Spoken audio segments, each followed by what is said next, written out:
everyone, and welcome. I'm Marya Besharov. I'm Professor of Organizations and Impact and the Academic Director of the School Center for Social Entrepreneurship here at Saïd Business School at the University of Oxford. And it is really a pleasure to welcome you, those of you here in person and those of you joining online, to today's seminar. This is a joint seminar co-sponsored by the School Center and by Saïd Business School's Distinguished Speaker Series. And we are really thrilled to be doing this together. On the School Center side, this is part of our Insights for Action seminar series. And that series really is meant to bring research in conversation with practice to talk about how we can bring research insights to some of the most complex challenges of our time. And we're certainly going to do that today with the two of you. I have Jonathan Rose and Dr. Daniel Goleman here with me. I'll do a brief intro and we'll get into the conversation.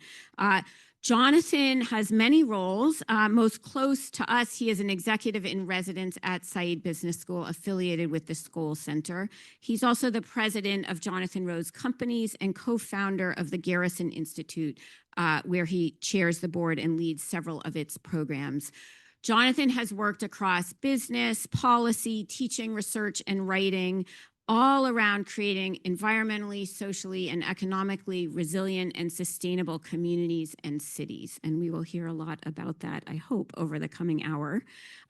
Daniel Goleman is a psychologist and author, probably most known for his work on emotional intelligence, which has really transformed the way we lead and manage in businesses and in all kinds of organizations, the way we educate, and I would say the way we interact as people in our personal lives as well. And he has also worked in a number of other areas beyond emotional intelligence, which I think we may hear about as well today. He's been ranked as one of the 10 most influential business thinkers by the Wall Street Journal, among a number of other accolades and recognitions. And I will say, those of you who are in any of our programs here, I'm sure we have taught some of his work. I have certainly taught much of your foundational work to the exec MBAs most recently last month. So welcome, Daniel, and welcome, Jonathan.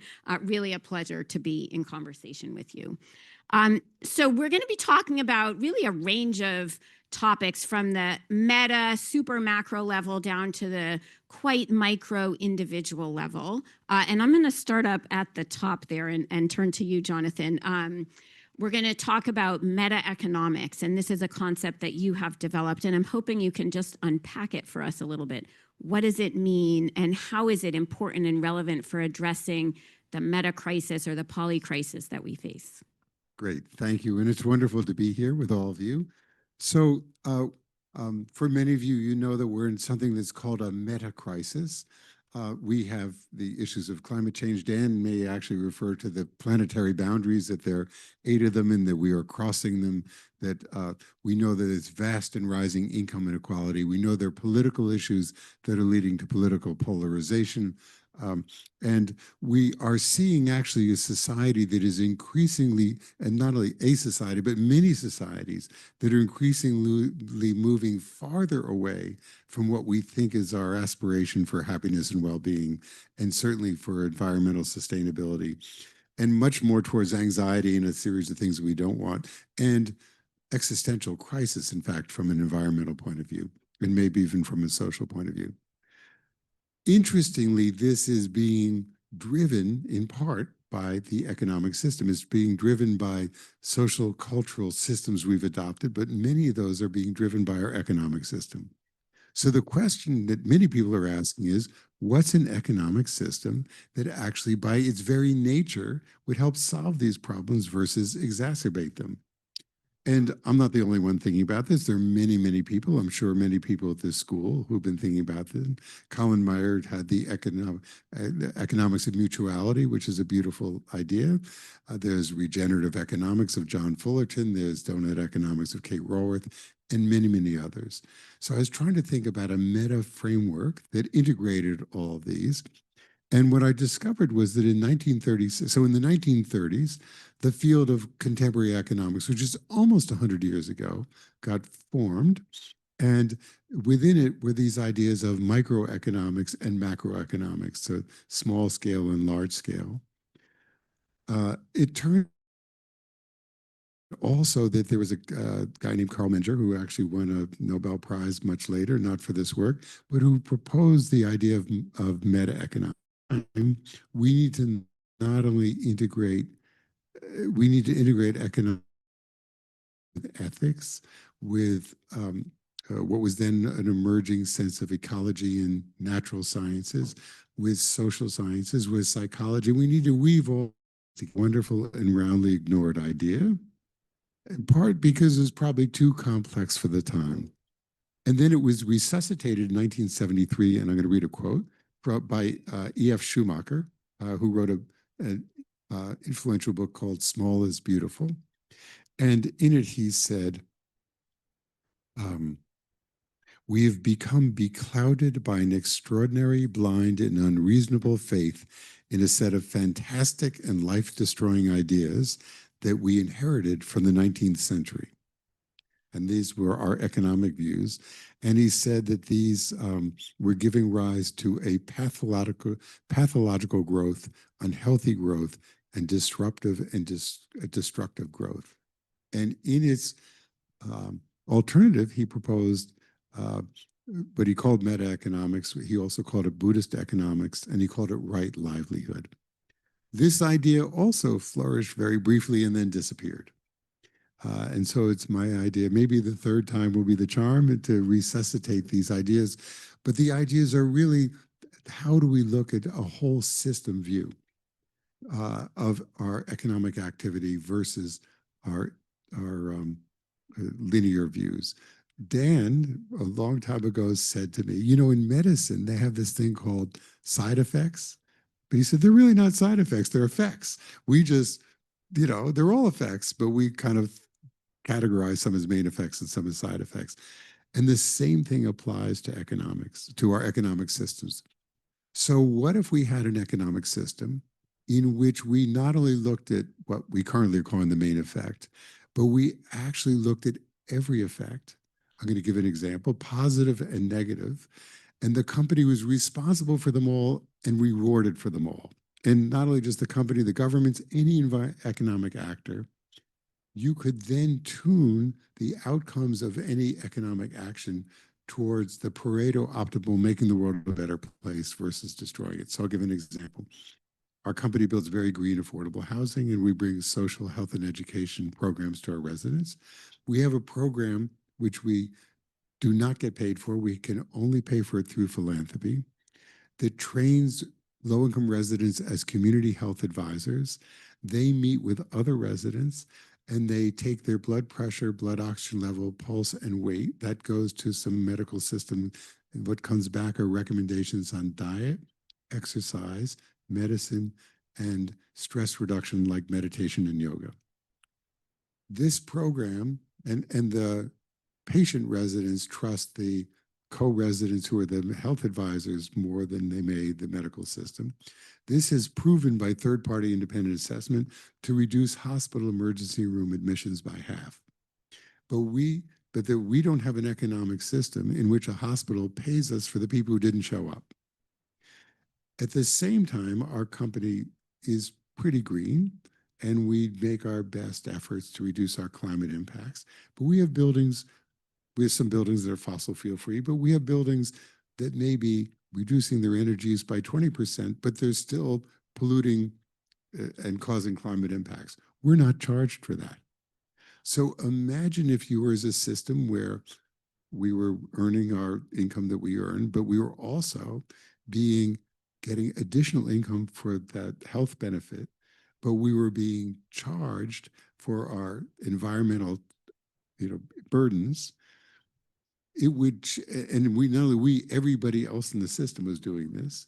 And now with AI and big data, I actually think we had to be, if we choose to do such a system, we could actually design it, and you could then steer society towards well-being goals for humans and nature. Okay, I've got lots of follow-up questions. Yeah. That's a big idea. And it's really compelling. In the example that you gave, we can see what the benefits would be. And my questions are really all about how do we get from here to there? And maybe I'm going to turn to Daniel on this, because I'm sure that one piece of how we get from here to there has to do with leadership and the role of individuals as agents of some of this change. Obviously, there's lots of other pieces, but if you could just speak a little bit about what it would take in terms of the kinds of individuals and the kinds of leaders to operate in the world that Jonathan described. Well, first of all, I recall what I heard from an old yogi in India a long time ago. He told me, you know, you can plan for 100 years, but you don't know what will happen the next moment. So we don't know what the future will bring, but we need to be prepared. So I think that that has to do with how people are shaped during their school years and beyond. And I think Saïd could have a huge role in this kind of formation. And when I talk about this kind of formation, I don't mean just understanding how business operates and how you will become someone that a business would value, but also what kind of person you are. It's not just how much you make, but how you make that too. And this speaks to, I would say, soft skills or emotional intelligence. There was an article in the Harvard Business Review a while back that looked at 20 years of postings for senior executives, and it showed that the demand for soft skills is up 30% and for hard skills down 40%. What that means is that companies are valuing the person that they're hiring as well as the skill set that they're acquiring with the person. And if you want to talk about the person, emotional intelligence gives a handy framework. There are 4 parts to emotional intelligence. The first is self-awareness. Do you know what you feel, what you're thinking, how that influences your perceptions, how it biases how you think about what you perceive? Do you know your values? Do you know what matters to you? This is all part of self-awareness. The second part is self-management. Can you use that information to handle yourself well, to be optimistic no matter what happens, to be adaptable? I think this is key going into the future. Since you don't know what the future will bring, can you be the kind of person who's agile, who can adapt to whatever reality you may face? And this too is part of emotional intelligence. There's about a dozen competencies based on emotional intelligence that distinguish star performers from average. And if you want to look at that online, you can see it at Keystep Media. One word, Keystep Media. I won't go into it now. There are many, many models of emotional intelligence. That's the one that I like. So the third part is how you manage yourself, which also means how you focus on what you want to achieve, what matters. Every day is going to bring a crisis or multiple crises. The question is, can you stay focused on where you want to go long term? So that's all part of self-management. The third part is empathy, and there are 3 kinds of empathy. One is cognitive empathy. And I'll tell you, AI is coming for your cognitive empathy and is coming very, very rapidly, which means that we're going to be partnering with AI as we go forward, and that the human qualities we develop will actually matter more, not less, as we're able to marshal cognitive smarts from AI. The second is emotional empathy. That is reading what the other person feels, tuning in to the other person. And there's circuits in the brain, newly discovered, that help us do this. Mirror neurons, one example. It's the social brain is what it's called, but the social brain has real impact for business performance because emotions are contagious and they flow most powerfully from the most powerful person in the group to everybody else. So there was a study done, or a series of studies at the Yale School of Management, where the leader of a team was put in a pretty bad mood, and people on the team caught that mood and their performance as a team went down. Other people were put in a really good, enthusiastic, energized mood, and people on the team caught that mood, without anything being said, and their performance went up. So what that suggests is the internal abilities of the leader to stay in a positive state, communicates osmotically. And by the way, AI will never do this. AI has no emotions, has no social brain. This will always be a function of a human leader going into the future. The third part of empathy is, I think, the most important. It's called technically empathic concern. It means I not only know how you think and how you feel, I care about you. And I've been talking to people in the business world, like a partner at Bain Capital, venture capital company, who's astonished me. He said, you know, we want compassionate people in our business. Why? Because it sets a tone, because your colleagues want you to care about them. They don't want you to be transactional. They want you to be a person, fully human person. I talked to someone at MUFT, it's the largest Japanese bank. He said, yeah, we want people who have integrity. We want people who won't hide their mistakes. Those mistakes could be catastrophic for a company. We want people who trust, who have rapport, who feel they can be open about their feelings. This all has to do with emotional intelligence. The fourth part of emotional intelligence is putting that all together and having effective relationships, being able to inspire people, being able to motivate them, to influence, to guide, to coach, to pass on what you know, who you are, to future generations, not only for your own success, but for the success of the outfit going into the future. So those, I think, are the skills that will get us from the first horizon, which is how things are now, to the third horizon, which is how they're going to be in the future. This is the second horizon. And I think Saïd, or the business school generally, or you're part of the business school, could be very influential in bringing into the curriculum these kinds of abilities, because they're going to matter enormously in the future. Okay, thank you. And we're definitely going to come back to the role of the business school.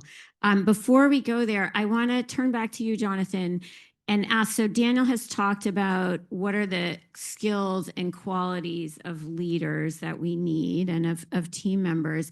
And you described when you were talking about meta-economics, what your company has done and the kinds of communities you've built. And I would invite you to reflect a little bit on the kinds of individuals you bring on and how you cultivate leadership. And if you could share about how that resonates or links with what Daniel has described in terms of what's needed. What does that look like on the ground as you've built Jonathan Rowe's companies? Okay, great question. By the way, it took me a long time to figure out how to hire. You know, earlier today I was meeting with some students and I was telling them about some of the mistakes I made, and it took me a while to recognize what I needed in the people who I work with. So the first thing is the work we do is very financially complex. We recently closed a deal with 16 different sources of financing, and each one comes with its own requirements, its own government regulations. They're public and private and sources, and so I need people who are really numerate and financially super capable. And we also live in a very complex regulatory environment, and so they need to have really good. They need to be able to read contracts and have very good legal skills and basic discernment. So those are some technical things. And by the way, we expect that business schools will train people well on those things. So as much, and I'm going to get to all the soft skills that Dan was describing, but those are not a substitute for the hard skills. We have a value in my company that I call excellence with kindness. We live in a business world often thinks that excellence and kindness are opposites. I think they are two pieces. They're the two birds of a wing, you need them, two wings of a bird, you need them both to fly. So we need this discernment and excellence, but we also need kindness because we are in effect, the compassion business. We are a very mission-focused company, and so we can only work everybody who works for the company is drawn there because of the mission. And that's a really important thing to figure out because it becomes part of a pervasive culture. And so one of the ways I hire for that, by the way, we look at, did somebody volunteer during high school? Are they currently working for a food bank on weekends? Are they part of how are they relating to their community? There are ways you can see indicators of whether they're a purposeful and collaborative person or not. But as Dan also described, the future is rapidly emerging and we don't know what it's going to be. And we absolutely need people who can see around corners. This is a harder thing to select for, but the best people are able to, okay, so you need to see what's in front of you clearly. I have become friendly with an interesting person who has spent 5 terms in Iraq behind the scenes as a special operations person. And one of the things she said is, you absolutely, have to know the truth. You cannot distort, you can't have opinions. You just, you need to know the facts on the ground or somebody's going to die. And it's really important that people see things clear. We all have biases, but we need to understand, at least see that those are our biases. They need to understand, to see clearly, but they also need to see around corners. So the people who rise as leaders are the ones who can see what's not there yet or what has not emerged yet. Because where our business has been really successful, I happen to be a good see around the corner person, is anticipating. I'll give an example. So I said 10 years ago that the market is going to distinguish between green buildings and brown buildings, and the green buildings ultimately are going to be worth more than brown buildings. We're now seeing in most cities in America,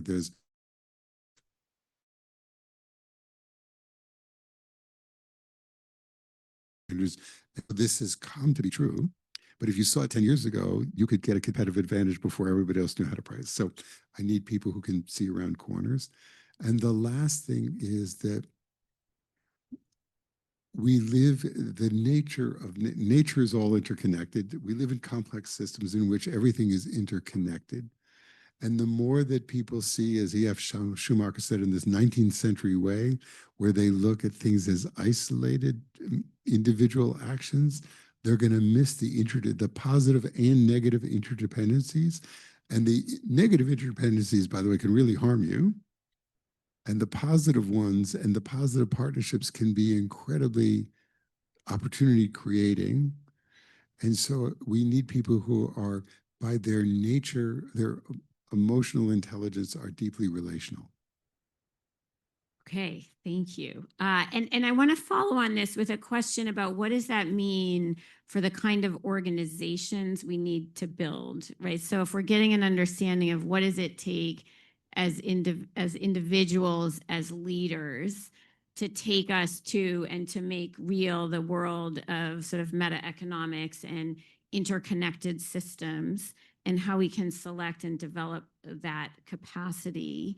How do we build organizations that support and cultivate that? And how do we need to rethink the business organization as a formal organization to help with this? And I say this as someone who has spent their career studying, yes, leadership, but also very much the role of organizations, both the formal and the informal aspect. It's critical because it can really get in the way if we don't get it right. So I'm very interested in much more collective organizations. Now, I have to say that I am the majority owner of my company, and I've done very well by in essence, being a major owner. And I recognize that that has really been the driving force of 21st century and 20th century wealth building. And I'm now opposing something that's against my own interests, but my interest is actually the interest in the well-being of society and nature. So there are these amazing old forms and new forms. So the co-op was actually formed in England in 1834, 6 or something like that. There are all kinds of forms of co-ops.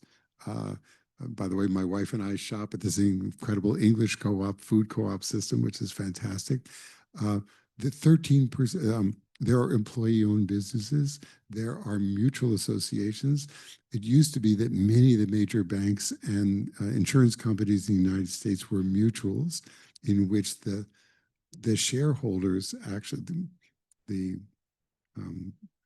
like the insurance policyholders would be a shareholder.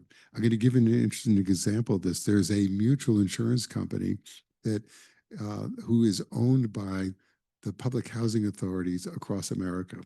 And so number one is charging the most minimal amount for insurance that it can, but more importantly, it's taking its profits and instead of distributing them to some, investors somewhere else, they're taking the profits and distributing them as resilience guidance.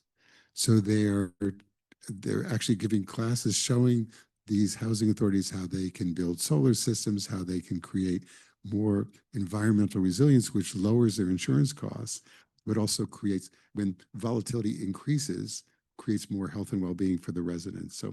So mutuals, which have the goal of mutual benefit versus shareholder benefit, I think are a tremendous tool. There's community land trust. Anyway, there's our company's about, in a study we did with the Urban Institute, put out in a couple of weeks, a typology of all these forms of ownership. I mentioned employee ownership, in which Oxford has a leading role in studying that.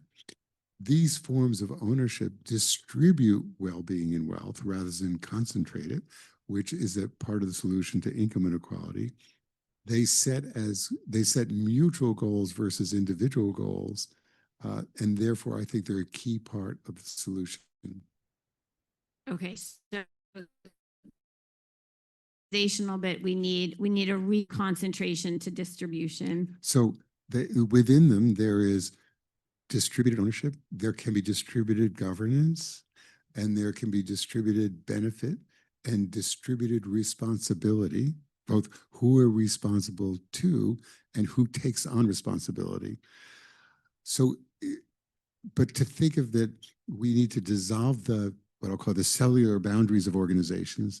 And even in a traditional company, think about its relationship with its community, its relationship with the consumers of its products. I'm going to give one other example. There's a very interesting business publisher called Barrett Kohler, which a lot of interesting business.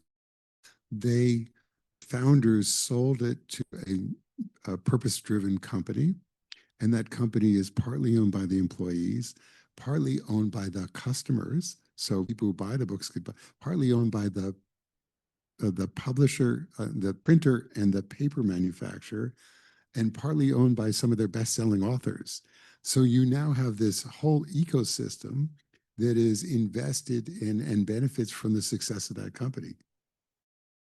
Okay, I love that example. I mean, it makes very clear how we can put into formal structures a participation system that helps people see the whole of the system, right? You've involved all of the key stakeholders. Might there be a program called Map the System? That's a school center systems thinking program that Jonathan is referring to, which is, and we very much try to cultivate that mindset, is sort of helping people to understand who are the different stakeholders in any particular system that's underpinning a social or environmental challenge, and then to think about how to engage, learn from, bring together those stakeholders, whether that's formal or informal. So Daniel, I want to turn back to you and this question of organizations. And if you could tell us a little bit about how the sort of organizational awareness or capacity to sort of build the kinds of structures that Jonathan talks about, does that play a role in emotional intelligence? I think it does, in the sense of, remember, the first part, self-awareness, is about knowing your values. And I think that Jonathan's, what he depicts really demands a value shift. I don't know if you would agree, but it seems to me that we need to expand our sense of who matters and why, and what can I do for that wider web. I think it's a rather radical model that you're putting forward in terms of 18th century, 19th century capitalism. But I think in terms of 21st century and 22nd century, it may make more sense.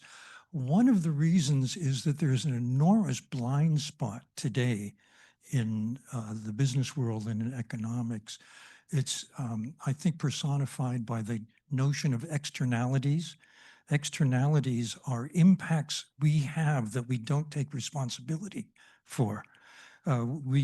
And that comes from 19th century thinking when we thought there were endless forests, endless oceans. It didn't matter about the acidification of the ocean.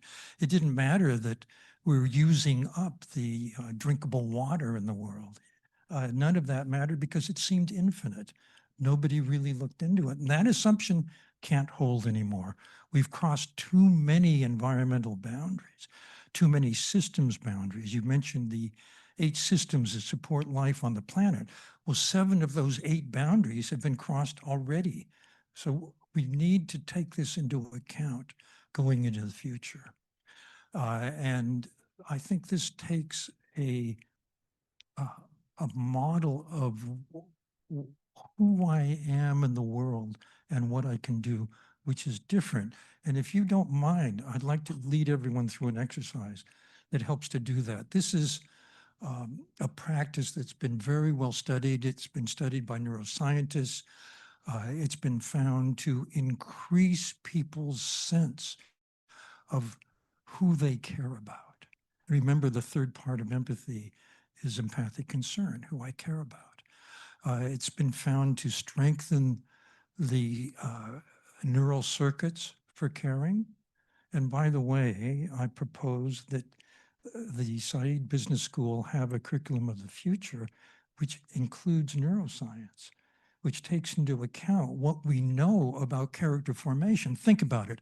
If you want to be really great in any sport, your coach is going to tell you practice this, practice this, practice this, and keep practicing.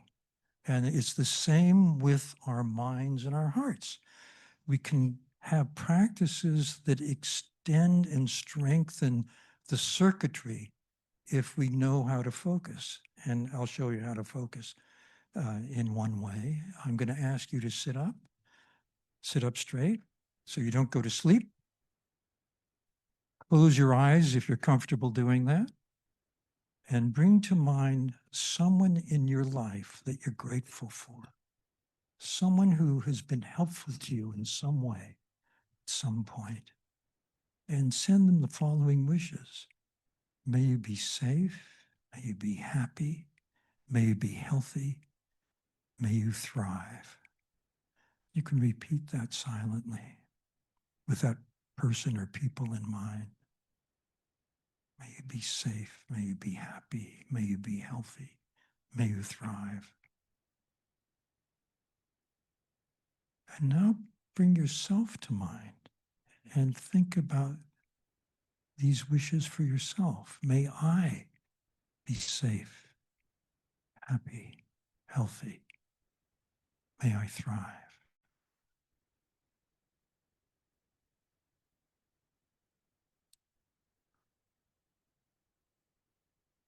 And now bring to mind the people you love, the people you care about the most, and send the same wishes to them. May you be safe, happy, healthy. May you thrive.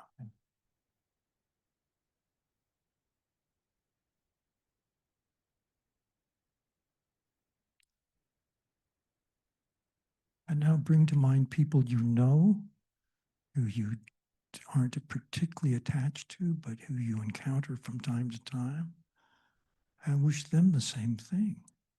May you be safe, happy, healthy. May you thrive.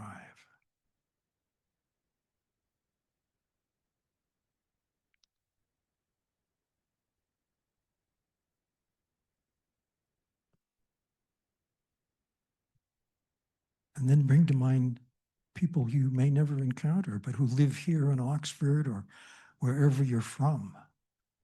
May you all be safe, happy, healthy, free from suffering. May you thrive.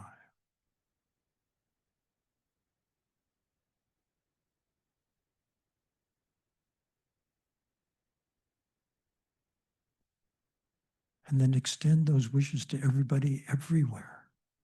May you all be safe, happy, healthy, free from suffering.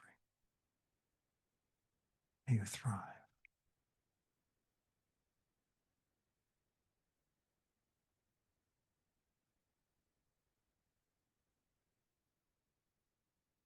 And then you can open your eyes.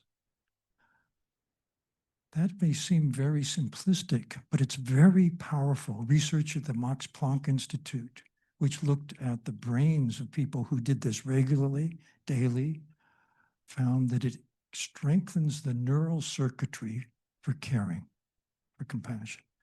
And this is the kind of education that I think the future might hold, because what you're doing is shaping your brain so you can have the character of people that we need in the future. So that's one, I forget your question now, but that's my answer. You took us on a beautiful journey from the sort of the role of organizations back to ourselves, right? And looking inward to be able to look outward and to have that positive impact, and back to the role of business school. So let's dig into that bit now. And I want to just set this in context. So as I shared with the two of you earlier today, here at the business school, we had a really fantastic opportunity last night to hear from one of my colleagues, Professor Juliana Reinecke, who gave her inaugural lecture, which is a true honor to be able to give. It's an opportunity that is open to statutory professors, which is probably the most prestigious appointment at the university. We have about 5 or 6 of them here at the business school. And Juliana gave her inaugural lecture last night, and she talked about the importance of thinking about the future as a commons and thinking about how we can govern the future commons, and that is the frontier challenge for management. Her professorship is in management, and we have historically thought about management as management of organizations, be they firms or nonprofits or government entities. And her challenge to us was we need to be thinking about not just managing a commons, governing a commons, and not just a commons now, but a commons of the future. And she elaborated on what does that mean in terms of how we need to think intergenerationally, future generations, how we need to think intertemporally. And she challenged those of us who do research to reflect on and take the leap towards not just backwards analysis of data from the past, but prospective, forward-looking, theorizing about the possibilities for the future. And I would like to invite you all, and really all of you, into a conversation about what does that mean for how we educate in business schools, not just how we research. Because I think her notion of the governing the future commons is absolutely resonant with the meta-economics notion. And it challenges us to think about, well, what do we need to do in the classroom and outside of the classroom, but with our students, to prepare people to govern and lead and guide in that world.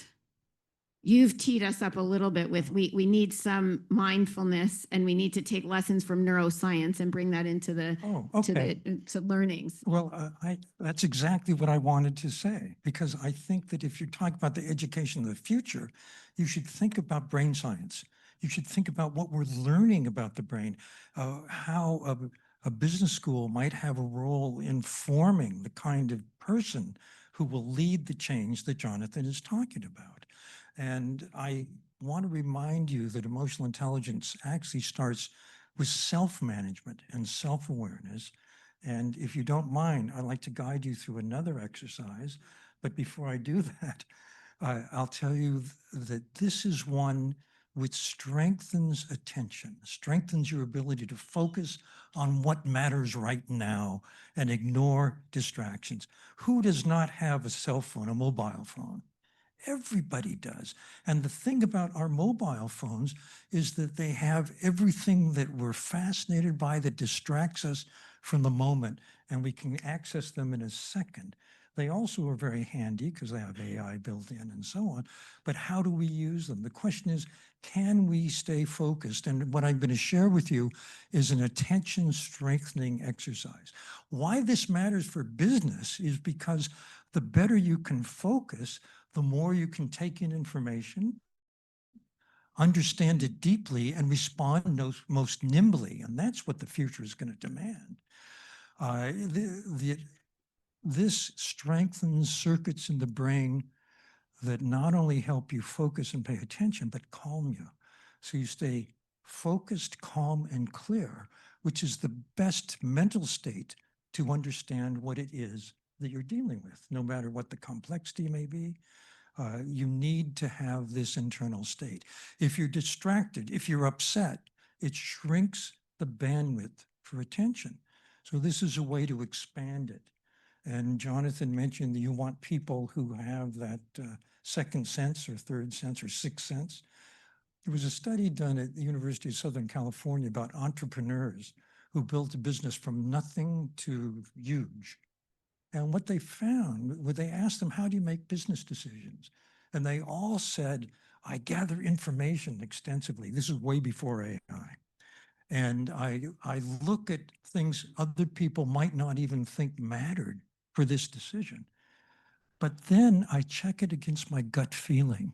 If it doesn't feel right, like it might look good on paper, but maybe I can't trust these people. And only your gut sense will tell you that. And cognitive science knows that 99% of the information that we take in goes to our cognitive unconscious, never enters the conscious mind, which means we know much more than we can say at any minute. And the part of the brain that knows actually speaks most loudly to the GI tract. So the idea of gut feeling is a reality. So checking the data against how you feel is very important. So here's a simple way to work out the neural circuitry and strengthen the neural circuitry for full attention. And again, I have to ask you to close your eyes and bring your attention to your breathing. Don't try to control your breath. Just notice how you're breathing. You can notice it at the nostrils, at the rise and fall of your belly, however is easiest for you. But bring your attention to the full in-breath, the full out-breath, and then the next in-breath, the next out-breath. And if your mind wanders off to something else and you notice it wandered, bring it back to the breath and just start again with the next breath. So you notice you're breathing in, you notice you're breathing out.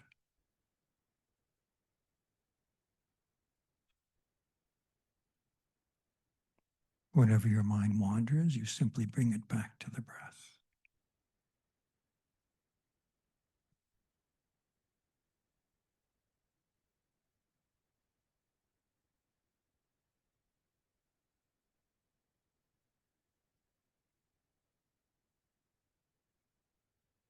Breathing in, breathing out.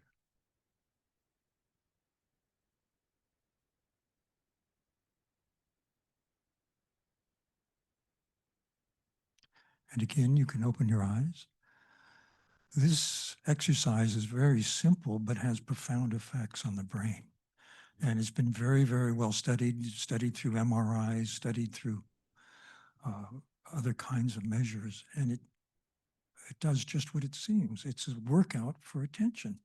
And the key here is noticing when you're distracted and bringing your mind back to the point of focus. Because this is an analog of any situation, particularly in business. What matters right now is what you need to focus on. And when your mind wanders off, you need to be able to bring it back. And that's the way to do your best. That's the way to take in information fully. And I think the business school of the future will blend with neuroscience findings in how it helps formation of people who are adept not only at today's business practices, but tomorrow's. Okay, thank you. And Jonathan, I want to turn to you and invite you to reflect on what else do we need? And I'm sold on the neuroscience and the connections, but I know there's more. So first of all, if you want to explore this more deeply, Dan wrote a book called Focus that that that speaks more deeply about the importance of focus. So the good news is that as human beings, we have long thought about and imagined the future. And we see this most in our indigenous traditions. And I think it's wonderful that last summer you had a gathering of the indigenous elders. What were they called? Yeah, the indigenous elders, the largely from Brazil. Right. But the indigenous elders, because in indigenous traditions, in the American Native Americans, there's a thing about thinking 7 generations in advance. My wife and I were just in Australia, where people not only think about the deep ancestors and how that informs them, so, but also literally that every action you have to think about what's the effect on your grandchildren, great grandchildren. That they never think about what does this mean for me today, even if they're hungry and they're going to hunt. The question is, if I kill that animal, am I over hunting, and will it affect the future?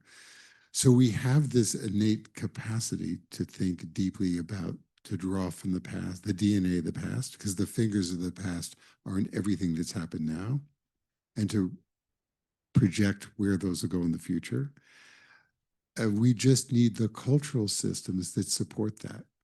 And so much of our culture today is defined by our economic system, but also by AI, but by social media and other things. But anyway, the key is that we just need to,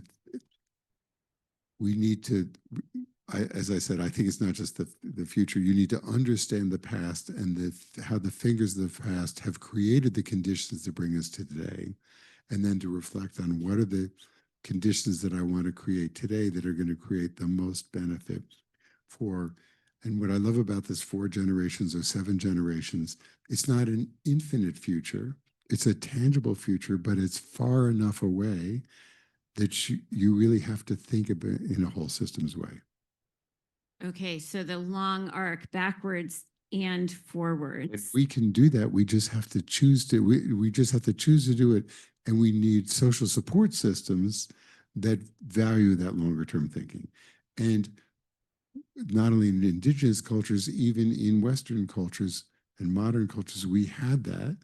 That has most recently been eroded, and we can recover it. Okay, and your comments are reminding me of something we had the opportunity to do last week at the school center, which was to host a group of professional services leaders who really wanted to shift from working and thinking with their clients about business performance to thinking about systems transformation without giving up on business performance, right? Just as you described with your hiring. And among the many things we did with them, one was we took them to the Wytham Woods, which those of you from Oxford will know is an amazing natural space, a forest, also some grasslands, and one of the most researched woods in the world. And just to be physically in that space and see and hear about the history of how it had developed, and hear about the multi-decade studies that are going on there.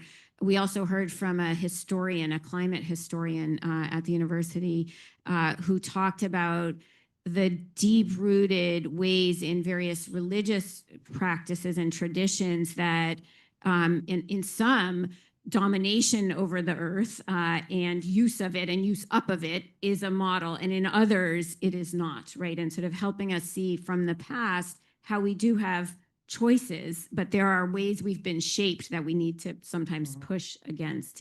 And I'm hearing from both of you the encouragement to bring more of that into our conversations here.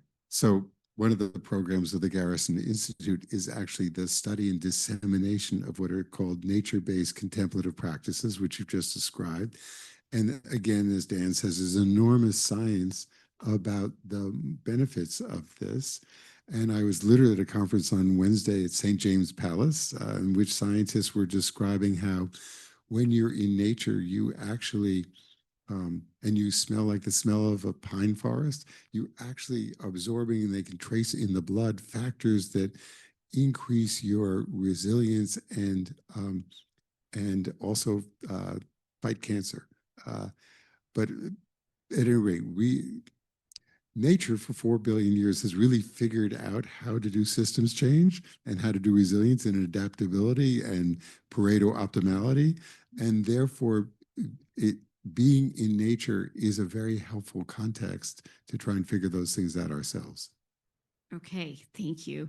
I am mindful that we've got a few minutes left, and I want to give all of you here in the room a chance to ask some questions and engage in the conversation. We have a few microphones, one at least, floating around. So if you've got a question for Daniel or Jonathan, please raise your hand and we'll come, or me, and we'll come find you.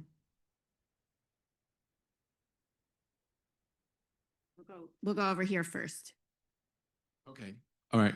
First of all, thank you very much for the lecture, and thank you for helping me to get meditation time in today. I was in Professor Juliani's speech last night, and was fascinated by the concept she mentioned about the perspective theorizing, which is very similar with what we're talking about today. But I want to ask your opinion on whether, rethinking leadership for the future, especially in the context of business school, transcends the scope of academia, in the sense that it sort of, when we theorize a desirable future and use that to implicate education today, we're projecting a certain value to it, rather than studying the patterns of existing management styles to predict the future. And if in that way, the future can be thought and imagined, or rather than predicted and calibrated. So my question is really just about, how can we really transform today's talk into something that's actually conducive to management and education? Thank you. I think that's for me. Yeah, I have a few thoughts on that. So one thing that I think is really important is prospective theorizing doesn't have to be completely divorced from experiments on the ground. And one of the things that struck me in what Juliana talked about last night, and certainly is true in some of the work we do at the school center, is that there are organizations and individuals and communities that are sort of operating on the edge at the frontier, and we need to be studying those experiments, and we need to be learning from them and bringing them into the business school. And she talked about some examples where she's doing that in some of her research with some of her students. Jonathan, you mentioned some of the work on sort of collectives and new organizational models. That's another space where we're doing that work, some of that work at the school center. We have a partnership with a group of regenerative businesses where they're trying to figure out, how do you build a regenerative business? And we're accompanying them to learn from them and help them learn from each other. And so I think part of your question was, can we do it all within our four walls? And no, right? We need to reach outside and find those experiments to learn from that cutting edge, but also to take, I think, inspiration from that and take it further, bigger forward. All I would add to that is that what she describes is what good strategic planning should be, which is imagining a better future and designing to get there. But it's a world of, it's not that there's no analysis, but you're looking at small scale experiments and learning from that and analyzing those. It's not necessarily a large and backward looking study, which is often the dominant model. Thanks so much for being here. I have a question for Dr. Goleman. I appreciated how you touched a little bit on AI and the concept that, of course, AI is not human and it cannot empathize. And yet there's this juxtaposition we see. For instance, ChatGPT is very well trained to project empathy. So when you give different prompts, it may respond in a way that's more emotionally healthy than your average human. And so I'd love for you to touch on that sort of tension of when we live in such a polarized time where there is this struggle and need for empathy, but then we have such a powerful tool that is more perfectly trained in empathy than your average human. Well, I question whether AI actually is more empathic. I think AI knows a lot about empathy, but it can't make eye contact. it has no social brain. It has no emotion. An AI may know what to say to someone who's just lost a loved one because it'll look to see what everyone else has ever said when faced with a loss like that. But it won't communicate the same feeling that someone would face to face in a moment like that. So I saw a headline in Forbes that said, AI is more emotionally intelligent than people. And I looked at the study. Actually, what AI was doing was learning about AI. In fact, the measure was a measure of how much you know about emotional intelligence. It wasn't a measure of emotional intelligence. An apt measure of emotional intelligence would be asking people who know you well to evaluate you on the dimensions of emotional intelligence anonymously so they can be honest with you.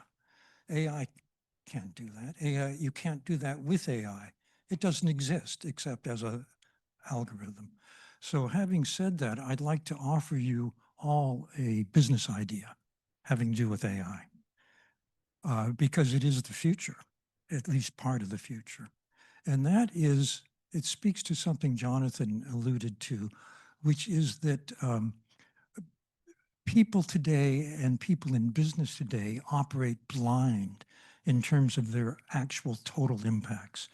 There's a methodology called life cycle assessment, which will tell you at every step of production of a product or of a service what the impacts are on those 8 global systems that support life on the planet. There's a methodology for it. Right now, it's proprietary. Businesses use it to save money, but they won't tell you what they've found about their own product.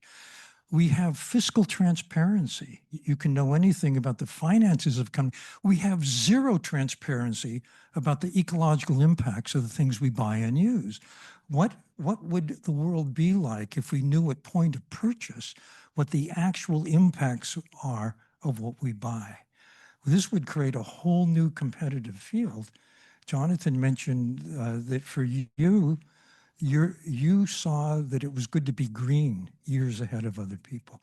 Well, I think that it might be good to be ecologically transparent and be the first mover in your sector someday. So my business idea is this, that you take LCA and you put everything it knows, which is a lot, and you make it available to anyone at any point, any person in business, for example, who's about to make a decision. How are we going to, what supply chain should we use? What ingredients will we put in this? How should we offer the service that we're engaged in? And tell you immediately what the impacts are on the entire planet. And Jonathan had a great idea, which is to add to the LCA database, the one that the European Union is forming. Can you say something about that? Sander has observed that. Yeah. What's it called? Yeah. The CSID. Can we give a mic to Sander for a moment?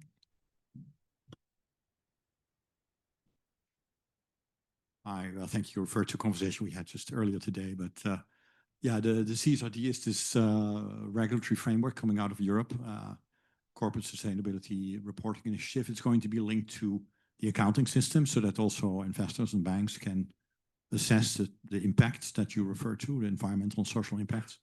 It's going into hard law in the coming years.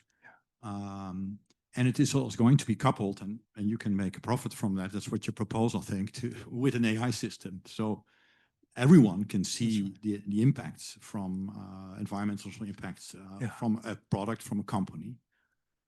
And that's law. It's going to be European law. And it's also driven by European self-interest in energy, in terms of energy and employment, labor conditions. So it's not just green and therefore woke or something. It's just about survival of European competitiveness. Thank you, Sander. So this is simply another kind of database that you could feed into AI and train it on.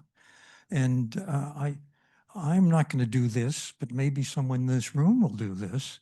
And more power to you if you do. Thank you. We've got time for one last question. Let's go down here.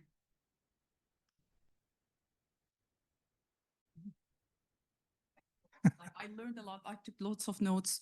But my question is, it was great to hear really like now the soft skills are being more searched in the leaders, like 30% versus the 10 years ago or 15 years ago.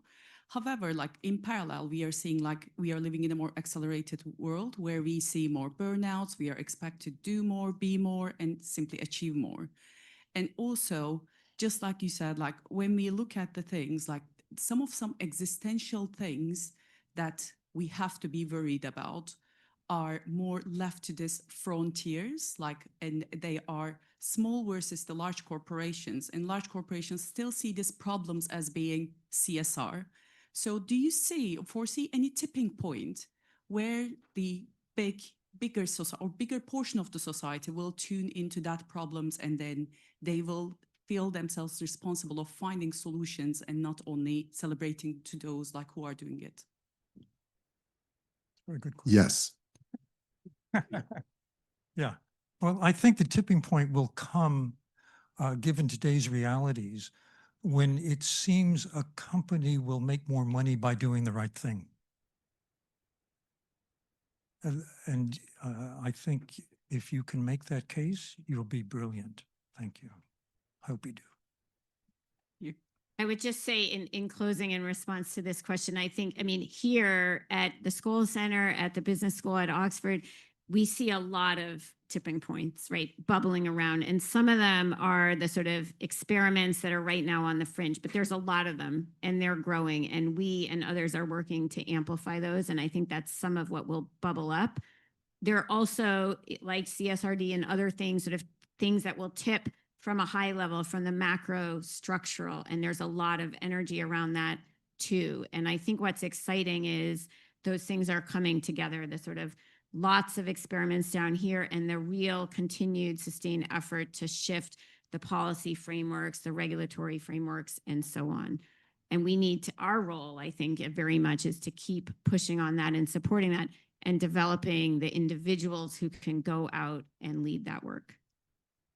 Thank you both very much for a wonderful conversation. Thank you all for joining us here in the room and online.